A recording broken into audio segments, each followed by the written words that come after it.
자, 오늘 전해드릴 스토리도 정말 각양각색입니다. 그 말은 오늘도 이 세상이 정말 정신없이 복잡하게 돌아간다는 그런 의미인데요.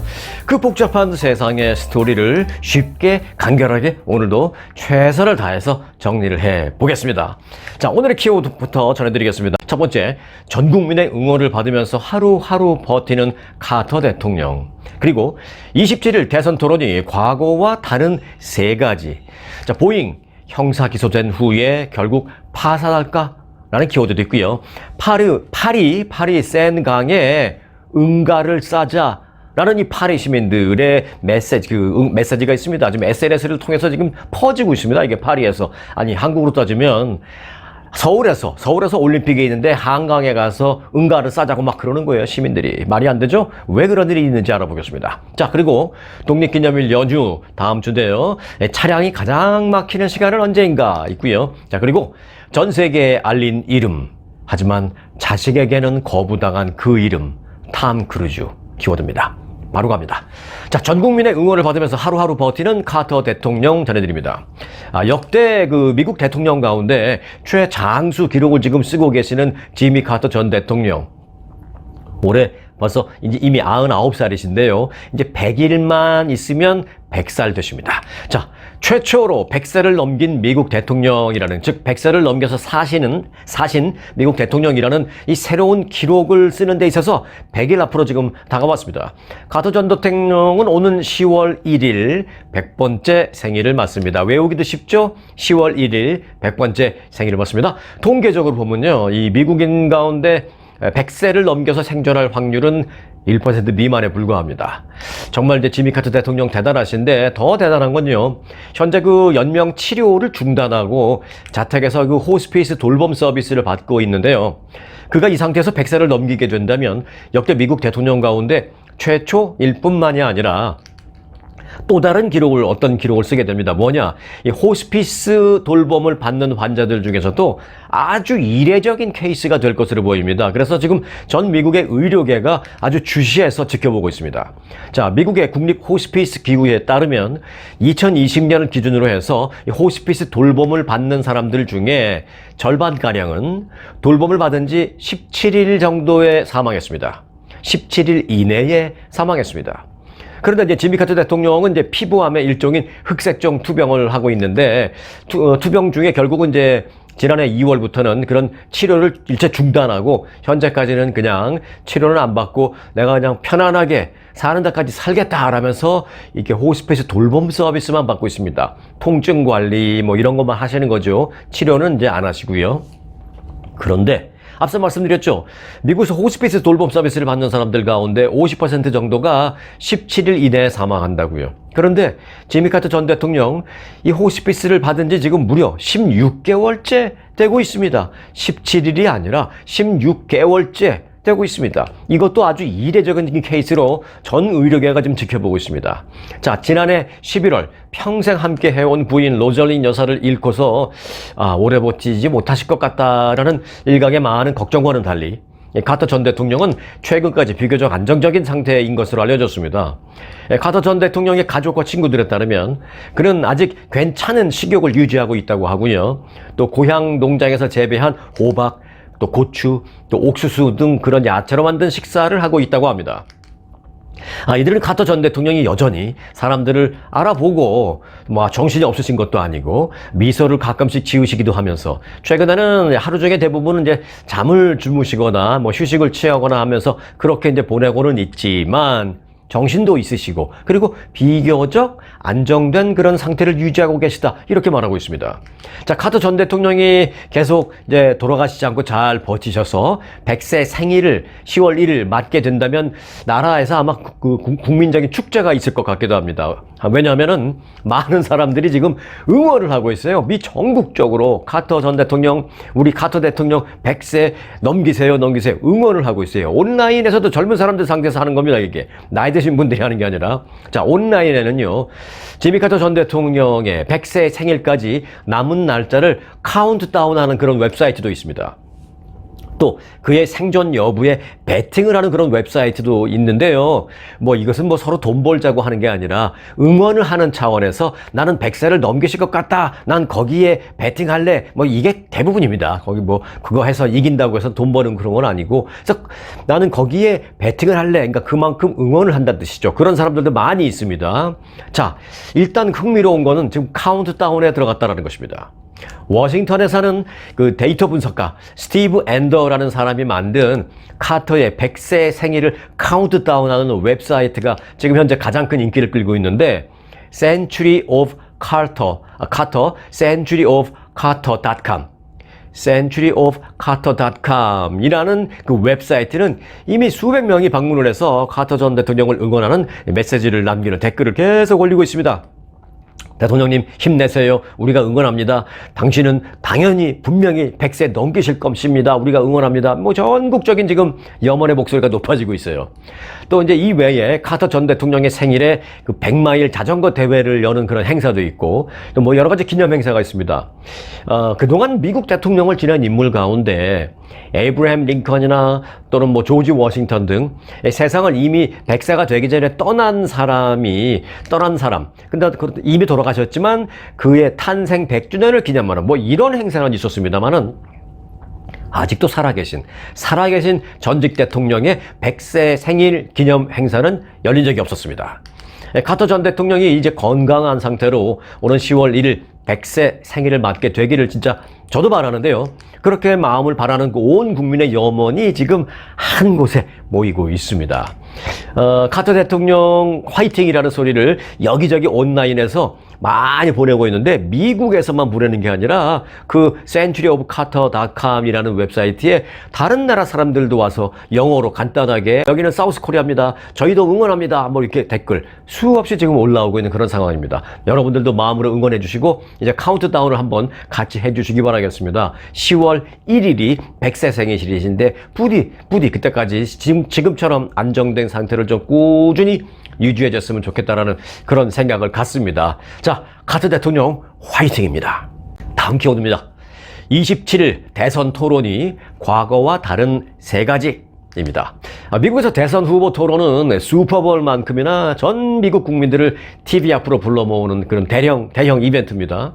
2000년 이후에 역대 대선에서 TV 토론이 표심 결정에 도움이 됐다라는 답변율을 보면 매번 60% 이상을 기록하고 있습니다. 그러니까 뭐 웬만큼 지금 나는 누굴 찍을 거야 라고 마음을 먹고 있다 하더라도, 완전히 마음을 먹고 계신 분들은 양쪽 뭐 누구나 큰 변화가 없으실 거예요. 그러나 언제든지 이제 약간 중도층도 있을 것이고, 그러나 나는 뭐 바이든을 찍겠다, 나는 뭐 트럼프를 찍겠다라는 생각을 갖고 있지만 바뀔 수도 있을 것 같다, 뭐 TV 토론을 보고 바꿀 수도 있을 것 같다, 뭐 이런 생각을 갖고 계신 분들도 당연히 양쪽 다 있습니다. 그래서 이제 TV 토론이 중요한데, 그렇게 TV 토론을 보고 마음을 바꿨다 또는 뭐 크게 도움이 됐다 이런 응답률이 60% 됐다는 것은 이제 적은 건 아니죠.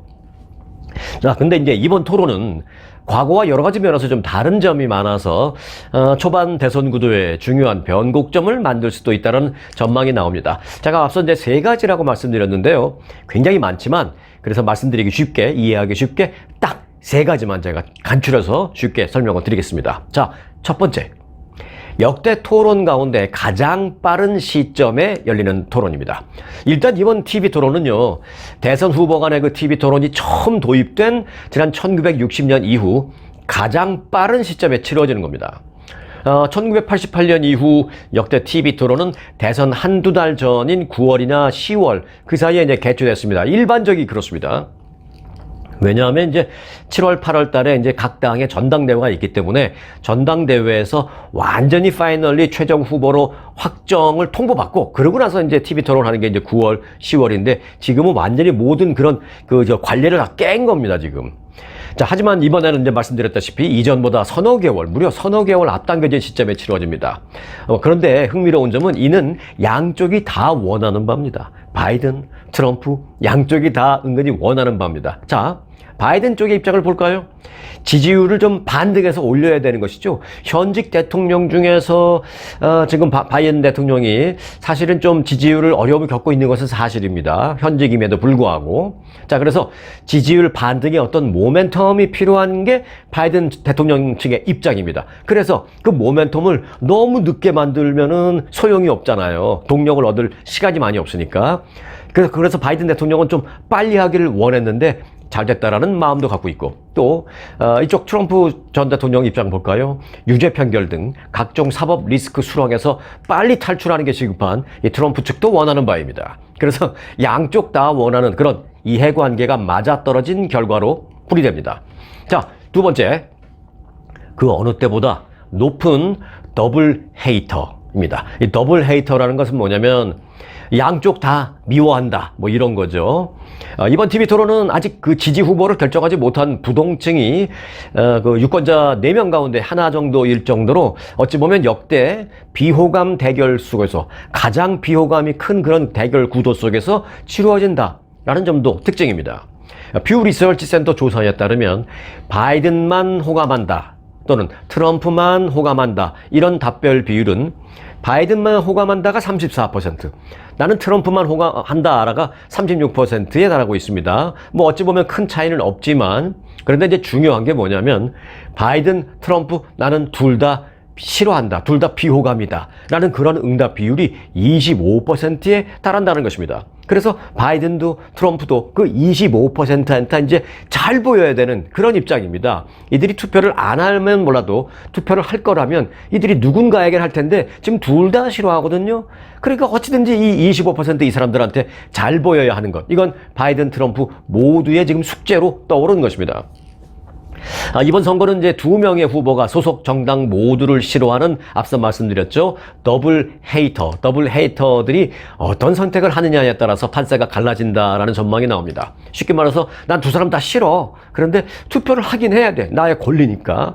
그러면 어떡하겠어요? 좀 덜 싫은 사람 찍을 거 아니에요. 좀 덜 싫은. 그러니까 조금이라도 잘 보여서 내가 저 사람보다는, 그러니까 예를 들어서 뭐 바이든, 트럼프 상대방, 내가 상대방보다는 좀 덜 싫은 사람이 되자, 뭐 이런 것도 뭐 목표가 되겠죠. 자, 과거 텔레비전 토론은 유권자들이 사실상 지지 후보를 마음속으로 어느 정도 정해둔 그런 상태에서 자신의 지지 이유를 좀 다시 한번 확인하는, 뭐 강화하는 그런 경향이 강했습니다만, 왜냐면 또 시기도 그랬죠. 9월, 10월에 열리니까. 예를 들어 10월에 열린다면 뭐 선거 한 달 앞두고 열리는 거니까 사실상 그 텔레비전을 보는 그 유권자들도 사실상 마음에 다 결정을 해놓고 내가 결정한 이 사람이 맞는지 좀 다시 한번 확인하는 차원의 토론이었는데, 이번 대선에서는 다르다는 것이죠. 내가 둘 다 싫어. 그런데 어떻게 하면 좀이라도 내가 좀 이해할 수 있는 구석이 있을까? 한번 볼까? 라는 마음을 가지고 TV 앞에 앉는 거죠. 그래서 좀 덜 싫은 후보를 고르기 위해서 살펴보는 그런 기회로 삼을 수도 있다라는 전망입니다. 한마디로 최선의 후보를 선택하는 것이 아니라 최악의 후보를 피하기 위해서 이 TV 토론회를 볼 수 있다라는 것이죠, 많은 사람들이. 그래서 이제 이게 다른 과거의 대선 TV 토론과는 좀 다른 점이다라는 것입니다. 자, 세 번째. 트럼프 런닝메이트 그날 깜짝 공개 가능성입니다. 과거 TV 토론은 통상 대선이 있는 해 7월, 8월 이 대통령 후보 그리고 부통령 후보들 모두 확정 짓는 그런 전당대회 그 뒤에 열린다라고 제가 말씀드렸잖아요. 그러니까 다시 말해서 7월, 8월에 부통령 후보까지 다 결정 짓고, 그리고 이제 9월이나 10월에 토론을 하니까 대통령 그리고 이제 부통령 후보가 다 이미 아는 상황에서 나왔죠. 그런데 지금은 특히 공화당 쪽에서는 아니다라는 것입니다. 이번 TV 토론은 전당대회 전에 열리는 거기 때문에 공화당 소속의 특히 이제 트럼프 후보의 러닝메이트가 지금 불분명한 상태에서 개최됩니다. 공화당 전당대회는 이제 7월 15일부터 18일까지로 예정되어 있어요. 다음 달. 그리고 민주당의 전당대회는 8월 19일부터 22일까지인가요? 그렇게 나흘간 예정되어 있습니다. 사흘인가요? 19, 20, 21. 나흘이군요. 그렇게 예정되어 있습니다. 트럼프 전 대통령이 마음속으로 낙점한 부통령 후보가 뭐 있다라고 말을 했지만 그때까지 공개 안 한다 그랬죠. 그래서 그때 첫 TV 토론장에 트럼프 후보가 이 부통령 후보를 딱 딱 데리고 깜짝 쇼를 한번 할 그런 가능성이 있을지 주목되고 있습니다. 트럼프 전 대통령은 지난 22일 펜실베니아주 그 필라델피아를 방문해서 부통령 후보와 관련된 질문을 받자 그렇게 말했죠. 내 마음속에서는 이미 결정됐다라면서 해당 부통령 후보가 27일 TV 토론 장소에 나와 함께 나타날 것이다 라고 말을 했습니다. 이와 관련해서도 또 일각에서는 트럼프 전 대통령 아직 마음속에 결정하지도 않았는데 한 2명 놓고 막판 한 4, 5일 남겨놓고 누가 더 나한테 충성을 보이는지 충성 경쟁을 유도하려고 결정했다. 그러나 공개하지 않을 것이다 라고 은근히 자극을 하는 거 아닌가 뭐 이런 분석도 하고 있습니다만은 뭐 이제 그런 분석이 맞을지 틀릴지 다 의미 없어요. 이제 뭐 하루 이틀밖에 안 남았습니다. 이제. 자, 트럼프 전 대통령이 첫 TV 토론장에 부통령 후보를 깜짝 공개할 경우에 그 주목도를 높이면서 뭐 토론 전 어떤 기선 제압 예를 들어서 뭐 부통령 후보가 누구냐 막 관심을 가질 거 아니에요. 아무래도 그 트럼프 쪽으로 그 누군가가 데리고 나오면은 뭐 그 사람이 마음에 들든 안 들든 와, 이 사람이었구나 어쩌고 하면서 무의식적으로 공화당 쪽에 무의식적으로 트럼프 후보 쪽으로 관심을 처음에 초기에는 쏟을 수밖에 없잖아요. TV를 시청하는 사람들이. 그러니까 초반에 기선제압 효과를 좀 거둘 수 있지 않을까 요런 거를 그 미디어를 잘 아는 그 트럼프 입장에서는 그런 걸 딱 계산을 했다라는 것이죠. 그래서 이제 그런 걸 기선제압 초반에 나한테 시선 집중 뭐 이런 거를 노리고 있다라는 것입니다. 이 바이든 캠프 쪽에서도 아무튼 이런 걸 좀 그 염두에 두고 그걸 좀 상쇄시킬 수 있는 방안이 없을까? 뭐 이런 것도 연구를 해야죠. 이 바이든 캠프 쪽에는 이 미디어에 좀 능통한 사람들이 좀 제가 봤을 때는 좀 부족한 것 같아요. 트럼프 캠프 쪽에는 오히려 그런 사람들이 많은데. 자, 여하튼 트럼프와 짝을 이룰 부통령 후보군에는 뭐 말씀드렸다시피 이제 더그 버검 노스다코타 주지사, 또 제이디 벤스 상원의원, 또 마르코 루비오 상원의원 등 뭐 3명이 일단은 거론이 많이 됐었는데 이 중에서도 이제 마르코 루비오가 좀 빠지고 버검 주지사나 벤스 의원으로 좀 좁혀지는 그런 분위기입니다. 어젠가 제가 말씀드렸죠. 마르코 루비오는 결국은 빠질 수밖에 없다고. 왜냐? 미국의 헌법상 대통령 후보와 부통령 후보는 같은 스테이트에, 같은 주 내에 살면 안 된다는 게 있습니다. 그게 여러 가지 이유로. 그런데 이제 트럼프 전 대통령 지금 주소지가 플로리다로 되어 있고, 마르코 루비오는 뭐 플로리다 토백이 정치인이고 하니까 뭐 트럼프 전 대통령이 그것 때문에 뭐 이사 갈 수도 없고, 그래서 이제 마르코 루비오는 아마 빠질 것으로 보이고 있는데, 여하튼 27일 첫 TV 토론 우리 다 함께 주목해 보도록 하겠습니다. 자, 다음 키워드입니다. 보잉 형사 기소된 후에 파산할까 하는 소식입니다. 이게 엄청난 소식이에요. 사실은 이게 간단한 제목 같습니다만은 상당히 이게 그 미국 속에서 사람들이 좀 주목해봐야 되는 중요한 뉴스입니다. 이게 보잉사 비행기 만드는 회사예요.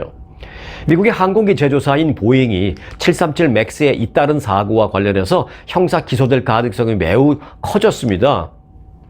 검찰이 법무부에 보잉을 형사 기소하라고 권고를 보냈습니다. 로이터통신에 따르면 연방검찰이 737 맥스 사고와 관련해서 법무부에 보잉을 형사 기소하라고 권고문을 보낸 것으로 알려졌습니다. 이거는 뭐 말이 건 거지 공식적으로 의견을 보낸 거죠. 근데 최종 결정만, 그러니까 검찰에서는 형사 기소할 만한 사안이다라고 분명히 보고 있는 것이고 최종 결정을 이제 법무부가 하라는 것입니다. 연방검찰은 보잉이 2021년 합의를 어긴 점을 지적하면서 이런 의견을 냈다라고 전했습니다. 합의? 2021년 무슨 합의가 있지? 예, 말씀을 드리겠습니다. 사고가 계속 많았었어요. 그래서 사고 난 후에 앞으로는 잘하겠습니다라고 합의한 게 있거든요, 보잉이. 자, 어쨌든 법무부는 다음 달 7일까지 이 보잉에 관한 그 형사 기소할지 말지의 처분을 결정할 예정입니다. 얼마 안 남았습니다, 이제. 자, 그런데 보잉이 형사 기소가 되면 엄청난 파장이 일 수도 있다라는 말씀을 잠시 후에 드리겠습니다. 자, 보잉은 지난 2021년 사고 소식 전해드릴게요. 737 맥스 추락 사고가 있었는데 그때 2건이나 있었습니다. 엄청난 사고. 자, 2건인데 이 2건 사고와 관련해서 연방 법무부와 25억 달러에 합의한 바 있습니다. 어찌 보면 아니 엄청난 사고인데 그게 돈으로 해결해? 라고 생각할 수 있지만 이때만 해도 뭐 우리 한국에서 그런 거 있죠.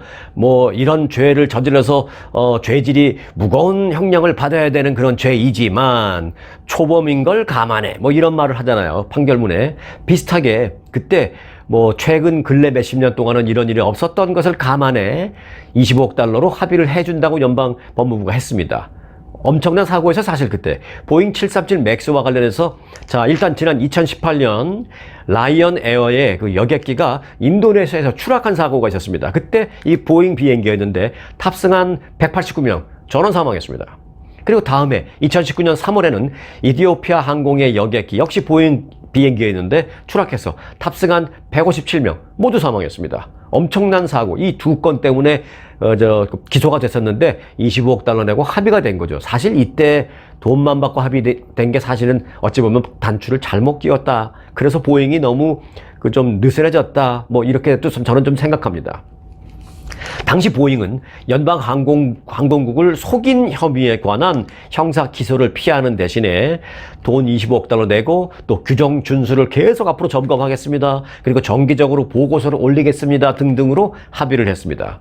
그런데 그러다가 이제 2019년이었죠. 그때가 2019년이었는데 그때 올해 1월 5일 그때 2019년 2월인가 그랬습니다. 그러니까 2018년 그리고 2019년 2월 그러다가 이제 올해 1월 또 737 맥스 관련 사고가 발생했지 않았습니까? 기억하시죠? 오레곤주 포틀랜드 국제공항을 이륙한 알래스카 항공의 또 보잉 비행기 737 맥스 9 여객기 약 한 15,000피트 상공을 비행하던 중에 창문과 벽체 일부가 뜯겨져 나가면서 그야말로 비행기 한 벽체가 꽝 뚝 뜯겨져 나가면서 얘가 뻥 뚫리면서 비행을 했던 말도 안 되는 저는 그런 건 처음 봤습니다. 말도 안 되는 그런 사고를 일으켜서 다행히 인명피해는 없었지만 정말 끔찍한 상황에서 비상 착륙한 그런 일 있지 않았습니까? 미국의 교통안전위원회의 조사 결과에 따르면 비행기 조립 시 보잉사 그 비행기 조립 시에 문을 고정하는 볼트 4개가 누락된 것. 그러니까 문을 고정시켜야 되는 볼트 중에서 4개의 볼트를 끼지 않은 거예요. 이게 말이 되냐고요. 일반적인 우리가 책상 하나 이렇게 조립하는데도 볼트 하나 빠지면 삐끄덕거려갖고 금방 다시 해야 되고 그러는데 이게 수백 명을 태우고 공중으로 올라가는 비행기가 그 이따만하게 큰 볼트 4개를 안 끼우고 그냥 올라간 겁니다. 그만큼 해이해졌다는 것이죠. 그런데 문제는 이 사고가 지난 2021년 합의 있었다고 말씀드렸잖아요. 그때 어떤 게 있었냐면은 3년의 기소유예를 줬습니다. 자, 이번에 형사 기소하지 않고 25억 달러 벌금 내고 나머지 몇 가지 약속하는 것으로 이제 유예를 해줄게. 그런데 3년간 기소유예야. 그게 3년이 언제 끝나냐면은 이제 올해 2월 달에 끝나는 겁니다. 그런데 올해 난 사고가 언제예요? 방금 전에 그 뜯겨져 나간 그 사고. 그게 1월 달이었어요. 그러니까 기소유예 3년이 끝나기 한 달 전에 또 사고가 난 거죠. 여러분들 아시죠? 한국에서도 왜 징역 2년에 집행유예 3년 특히 재벌들 많이 그렇게 받지만 재벌이 아니더라도 일반적으로 이제 이런 죄를 저질러서 중형이 불가피하다. 그래서 징역 2년에 집행유예 3년을 선고한다. 땅땅땅. 그 얘기는 뭐냐? 일단은 집으로 가란 얘기예요. 근데 뭐냐면 너는 2년의 실형을 살 만한 죄를 진 것은 법원에서 그렇게 판단한다. 단 여러 가지를 감안해서 집행유예 3년 동안은 그 집행을 하지 않아 줄게. 그래서 3년 동안 네가 집에 가서 사고 안 치고 지금 이 범죄와 똑같은 범죄를 다시 저지르지 않으면 그걸로 끝내줄게. 그게 이제 집행유예 3년이에요. 바꿔 말하면 집행유예 또는 기소유예 3년 기간 받은 그 안에 똑같은 범죄를 다시 저지르면 그때는 오히려 가중처벌한다. 약간 이런 뜻입니다.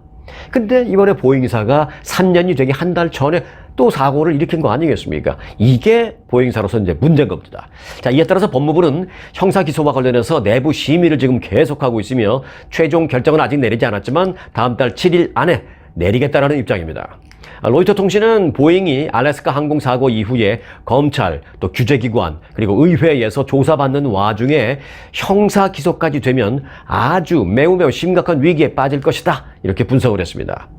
만일 법무부가 보잉을 형사 기소하지 않으면 다른 걸 강력하게 할 수도 있는데 예를 들어서 지난 2021년 합의를 1년 더 연장한다거나 저는 이것도 좀 강력한 건 아니라고 봐요. 그 합의를 1년 더 연장하거나 그러니까 강력하게 통제를 하겠다라는 것을 1년 더 연장하거나 아니면 조건을 좀 더 엄격하게 만들어서 제시할 수 있는 여러 가지 방법은 있다고는 합니다. 또 그런 조건을 엄격하게 하는 거에는 예를 들어서 금융 처벌을 할 수도 있고 또는 규정 준수를 정부가 모니터링하기 위해서 정부가 아예 보잉사의 감독관을 파견 파견해서 컨트롤하는 등의 여러 가지 방안이 뭐 적용될 수는 있습니다. 그러나 형사 기소되는 것보다는 보행사는 당연히 뭐 이게 낫다라고 생각하지만 보행사가 당연히 그 정도 되면 형사 기소돼야지라는 생각하는 사람들도 많습니다. 자, 아니면은 그 최악의 경우, 보잉사 입장에서 최악의 경우는 정부가 보잉에게 유죄 인정을 하라. 너희들이 스스로 유죄 인정해. 그러면은 여러 가지 처벌을 조금 낮추어 줄게. 뭐 이런 거죠. 아니고 계속 보잉은 무죄를 주장하다가 법무부가 안 되겠어 싶어서 법무부가 결국 이제 유죄를 때려버리면 그때는 처벌도 강력하게 나갈 수밖에 없는 거죠. 그래서 좀 중간에 유죄 인정, 약한 처벌 뭐 이런 식으로 중간 접점을 찾을 수도 있다는 여러 가지 지금 시나리오가 나오고 있습니다. 한 소식은 보잉이 유죄 인정을 할 경우에 그럼에도 불구하고 여러 가지 사업적으로는 어려움을 겪을 것이다라는 것입니다. 예를 들어서는 뭐 국방부와의 여러 가지 수주 계약, 보잉이 뭐 여객기만 만드는 게 아니잖아요. 뭐 공군에 납품하는 비행기도 있을 것이고 뭐 그런 것들, 국방부와의 수주 계약, 그리고 이제 뭐 정부와의 여러 가지 수주 계약 등에서 어려움을 겪을 것이다라는 것입니다. 그런 회사와 정부가 국민, 나라의 혈세, 국민들의 세금을 이용해서 그런 회사에다 뭘 의뢰한다는 거는 또 국민들의 정서가 용납 안 할 수도 있으니까. 자, 그와 관련해서 뉴욕타임즈는 과거 이렇게 형사 기소가 돼서 결국은 파산까지 간 사례들도 많이 있다라면서 대표적인 사례를 하나 들었습니다. 그게 엔론이라는 회사가 회계장부를 불법 파기하고 뭐 불법으로 그 분식 회계한 게 이제 들통날 것 같으니까 막 불법으로 갖다 버리고 불태워버리고 찢어버리고 막 이런 식으로 해서 그게 다 밝혀져서 기소돼서 형사 기소가 된 유력한 회계법인이 있었습니다. 아서 앤더슨이라고 있습니다. 여러분들 아서 앤더슨 들어보신 분도 계시고 그런 게 있었어? 하시는 분도 계실 텐데 들어보신 분들은 10년, 15년 전 그때 한 20년 거의 가깝게 될 거예요. 그때 들어보신 거고요. 최근엔 못 들어봤을 겁니다. 처음 들어봤는데 하신 분들은 네, 당연합니다. 뭐 이 회사 없어진 지가 꽤 됐습니다. 이 아서 앤더슨이라고 미국에서 탑3 안에 드는 어마어마하게 큰 회계법인인데 그런 식으로 형사 기소가 돼서 결국은 파산했습니다. 회사가 공중분해됐어요. 보잉이 지금 이걸 걱정하는 것입니다. 자, 그래서 이제 형사 기소하기도 어려움이 있죠. 여러 가지 면에서. 그래서 이제 형사 기소 안 하는 거를 선택한다? 반면에 보잉을 기소하지 않으면 추락사고 피해자 유가족들의 반발이 엄청나게 거셀 것으로, 그리고 국민들의 여론도 자칫 크게 들끓을 것으로 전망되고 있기 때문에 지금 과연 어떤 결과가 법무부에서 내려올지 이래도 걱정, 사실은 저래도 걱정, 그런 굉장히 민감한 그런 상황에 있습니다. 이게 다음 달 7일 전에 발표가 난다라는 것이니까 여러분들도 주의 깊게 좀 지켜보시기 바라겠습니다. 구독 눌러 놓으시고 함께 해주시면 나오는 대로 바로 여러분들에게 알려드릴게요. 다음 키워드입니다. 파리 센강에 응가를 싸자입니다. 이거는 뭐 원래 기사에는 DDONG로 되어 있는데 제가 응가로 바꿨어요. 그냥 응가로 갈게요. 저는 이제 파리, 옛날에는 뭐 세느강 했지만 요즘은 뭐 센강 이렇게 합니다. 오해하지 마시기 바라겠고 센강으로 가겠습니다. 자, 파리 시민들이 하는 얘기예요. 이게 파리 센강에 가서 응가를 싸자. 우리 다 같이 그 하루에 한 번씩 응가 싸러 가잖아. 그때 딴 데 가서 화장실 가서 싸지 말고 파리 센강에 들어가서 거기서 싸자 이러는 거예요. 파리 시민들이. 이게 말이 됩니까? 예를 들어서 서울로 입장을 바꾸면 88년 서울 올림픽을 하는데 서울 시민들이 한강 가서 다 똥 싸자 막 이러는 거랑 똑같은 거예요. 말이 안 되는 거죠. 근데 지금 실제로 현실이 그렇습니다, 지금.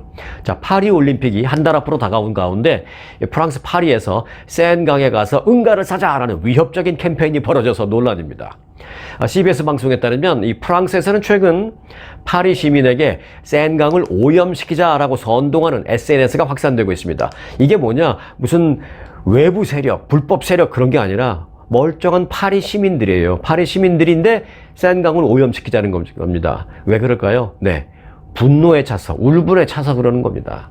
자, 파리를 관통하는 센강은 이번 올림픽에서 뭐 철인 3종 경기라든지 뭐 수영 경기라든지 각종 수상 경기가 열리는 것으로 되어 있습니다만은 대장균 등 각종 뭐 박테리아, 바이러스, 세균 등을 검사해 보니까 기준치를 그 올림픽위원회나 뭐 국가위원회 또는 뭐 국제기구에서 설정한 그 기준치를 엄청나게 초과하는 것으로 드러났습니다. 수질이 아주 더럽다라는 것이죠. 그러니까 뭐 그냥 배 타고 지나가거나 이런 정도로 괜찮지만 그 안에 들어가서 수영 큰일 날 짓이라는 것입니다. 심지어는 요트 타고 운동하는 막 그런 것도 요트 시합 이런 것도 요트 시합에 했다가 끝나고 나서 막 토하고 막 또 병에 걸리고 그런 선수들도 많았어요. 센 강에서. 그런데 그 안에 들어가서 수영을 한다? 그것도 엄청나게 온 힘을 다하는 올림픽 경기 대회를 치른다? 이건 큰일 날 짓이라는 것이죠.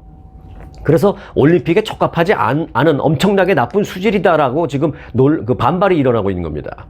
파리 시민들은 센강이 깨끗하다는 점을 증명하기 위해서 센강에서 직접 수영을 하겠다라고 선언한 그 엠마누엘 마크롱 프랑스 대통령, 아직 안 하고 있어요. 말로만 그렇지. 프랑스 대통령을 조롱하면서 정부는 우리를 똥 속에 빠뜨렸고 이제는 정부가 우리의 똥 속으로 빠질 차례다 라고 그렇게 주장하면서 응가를 사자고 얘기하는 겁니다.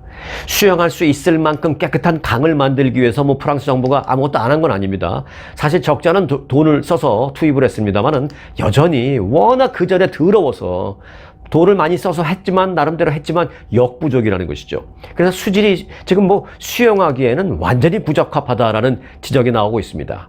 이 센강 수질 정화 사업에는 현재까지 무려 한 14억 유로, 그러니까 달러로 한다면 한 18억 달러 정도 되겠나요? 그 정도를 쓴 것으로 알려졌지만 아직도 더럽다라는 것입니다.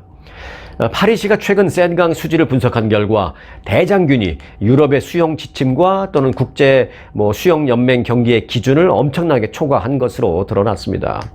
자, 지금 파리 올림픽 문제가 많죠. 얼마 전에도 제가 말씀드렸죠. 살인적인 폭염이 그때 예상되고 있다는 것. 그럼에도 불구하고 선수촌에는 친환경 올림픽을 표방하면서 선수촌에는 에어컨도 없다라는 것으로 밝혀졌습니다. 그래서 미국이나 몇 개 나라는 선수들이 그냥 각자 자기 에어컨 갖고 간다 그러잖아요. 각자 자기 에어컨 가져가서 각자 방에 틀어버리면 결국은 그게 무슨 친환경 올림픽이 되겠어요. 그런데 아무리 친환경도 좋지만 선수들이 그 더운데 에어컨도 없이 잠자면 잘못하면 탈진 나거든요. 선수들 보호를 해야 하는데 걱정입니다. 거기다가 이제는 방금 전에 말씀드렸듯 이 센강의 오염 문제까지 이 파리 올림픽에 대한 우려가 점점 더 악화되고 있는 그런 상황입니다. 자, 다음 키워드입니다. 독립기념일 연휴 차량 가장 막히는 시간은 입니다. 자, 다음 주로 다가온 올해 독립기념일 연휴 전국의 그 여행객이 사상 최다를 기록할 것으로 전망됐습니다. AAA는 이번 주 토요일부터 다음 달 7일이죠. 그러니까 다음 주 일요일까지 이어지는 거의 한 열흘 정도가 되나요? 이번 주 토요일부터 열흘까지는 안 되죠. 한 7, 8일, 일주일은 좀 넘죠. 그때까지 왜 중간에 물론 연휴 끝나고 회사 가야 되는 날이 며칠 있지만 그날 휴일 쓰고 이런 식으로 해서 좀 늘릴 수는 있으니까 이번 주 토요일부터 다음 주 일요일까지를 한번 생각해 보는 것이죠. 그렇게 독립기념일 전후로 해서 한 일주일 넘는 기간 동안에 미 전역에서 총 7,090만 명 이상이 여행길에 나설 것이라고 전망했습니다. 이동 수단별로 보면요, 미 전국적으로는 이게 너무 광범위해서 쉽지 않은데 AAA가 남가주 지역 주민으로는 조사한 게 있습니다. 자, 일단 남가주 지역 주민들의 경우에는 차를 타고 여행을 좀 다니겠다라는 사람은 430만 명, 비행기를 타고 다니겠다라는 사람은 73만 명으로 예상이 되었습니다. 자, 그리고 이제 남가주 지역만 말씀드릴 수밖에 없어서 좀 죄송한데 참고로 해주세요. 그 남가주 지역의 각 도로는 그러면 언제 많이 막히느냐? 제일 많이 막히는 게 7월 3일 오후, 그 다음이 7월 4일 오후, 그 다음이 7월 5일 오후입니다. 그리고는 이틀 건너뛰었다가 네 번째로 많이 막히는 날이 7월 8일 오후가 이렇게 많이 붐빌 것으로 예상이 됐습니다. 연휴 기간 동안에 남가주 여행객이 미국 내에서 가장 많이 가는 곳, 이거는 이제 남가주 여행객이 많이 가는 여행지이지만 어찌 보면 미 전국으로 확대해서 우리가 받아들여도 큰 문제는 없을 것 같습니다. 자, 미국 내에서 가장 많이 이번 연휴 동안에 갈 곳은 어디냐? 1위는 하와이주 오아후로 조사가 됐습니다. 그리고 2등은 플로리다주 올랜도. 플로리다주에 사시는 분들은 어디 갈 필요 없네요. 다른 사람들 거기 지금 관광 가려고 난리인데 뭘 좋은 데 사시는데 집에서 즐기시기 바라겠습니다. 자, 세 번째, 워싱턴주 시애틀. 여기는 저도 참 좋아하는 도시인데 캘리포니아하고 멀지 않고 캘리포니아에서 비행기 타면 딱 2시간 걸리거든요. 그래서 저도 한동안은 뭐 한 1년에 한 번, 2년에 한 번 이렇게 몇 번 갔다 온 적도 있는데 저는 그래서 워싱턴주 시애틀 거기서 이제 차를 타고 다운타운으로 가서 다운타운에 호텔을 잡아놓고 그 다운타운을 걸어 다니면서 즐기는 걸 저는 좋아했었어요. 거기 또 거기다 조금만 더 걸어가면 스페이스 니들 위에 꼭대기 올라가서 내 전경 보는 것도 좋아하고 그리고 이제 그 인근에 있는 캐리 파크에 가서 내려다보는 것도 좋아하고 그리고 이제 좀 걸어서 내려가서 그 바닷가 쪽으로 그 피어 쪽으로 가면 이제 거기 피어 뭐죠? 파이크 플레이스에 가면 그 왜 스타벅스 제 1호점도 거기 있잖아요. 전 줄이 너무 길어서 처음에는 한 번 들어가서 거기서 이제 몇 가지 뭐 머그하고 이제 기념품 좀 샀는데 그다음부터는 이제 거기는 안 가고 거기 가면 이제 식당 하나 제가 이름은 잊어버렸는데 그 식당 하나에 가면은 시애틀에서 잠 못 이루는 밤 Sleepless in Seattle이라는 그 탐 행스 나오는 그 영화에서 탐 행스가 자기 친구하고 식당 이렇게 바 테이블에 이렇게 앉아가지고 고민 얘기하고 그러던 장면이 있는데 그 둘이 앉아 있었던 탐 행스가 친구하고 앉아 있었던 그 장면을 촬영했던 자리 거기 이제 테이블에 딱 써 있어요. 여기는 뭐 탐 행스가 앉았었다고. 그 자리에 앉아서 이제 커피 한 잔 마시고 오는 거 좋아하고 그래서 시애틀 가는 걸 좀 좋아합니다. 자, 워싱턴주 시애틀이 3위, 그리고 4위가 네바다주 라스베가스. 라스베가스는 제가 2주 전에 갔다 왔네요. 그러고 보니까. 그리고 5위가 오레곤주 포틀랜드 등의 순이었습니다. 자, 그러면 미국 말고 국외의 지역은 그러면 미국 사람들, 특히 남가주 지역 주민들 어딜 많이 가느냐?